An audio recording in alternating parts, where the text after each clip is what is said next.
عليكم. هذه الوسيلة التعليمية توضح مناسك الحج. يبدأ الحاج مناسكه بالإحرام، حيث يقوم بالاغتسال وارتداء ثياب الإحرام وتلبية النية إلى الحج.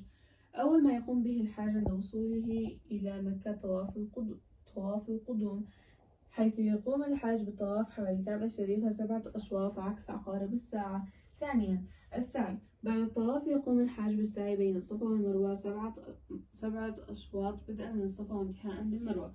ثالثا، في الثامن من ذي الحجة يتوجه إلى منى والمبيت فيها إلى صباح اليوم التاسع من ذي الحجة.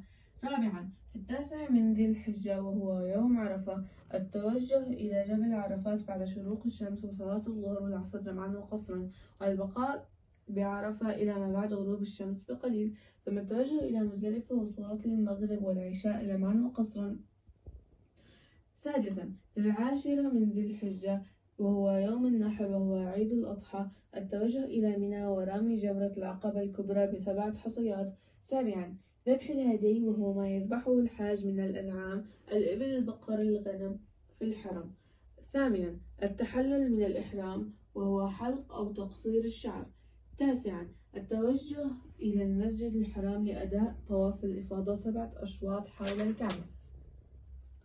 عاشرا، في 11 من ذي الحجة وهو أول أيام التشريق يعود الحجاج إلى منى ويرمون الجمرات الثلاث: رمي جمرة العقبة الصغرى ب7 حصيات، ثم رمي جمرة العقبة الوسطى ب7 حصيات، ثم رمي جمرة العقبة الكبرى ب7 حصيات، وبعد ذلك مغادرة منى إلى المسجد الحرام لأداء طواف الوداع 7 أشواط، ثم يصلي الحاج ركعتين ثم يعود إلى أهله وحجا مبرورا وسعيا مشكورا. لبيك اللهم لبيك، لبيك لا شريك لك لبيك، إن الحمد والنعمة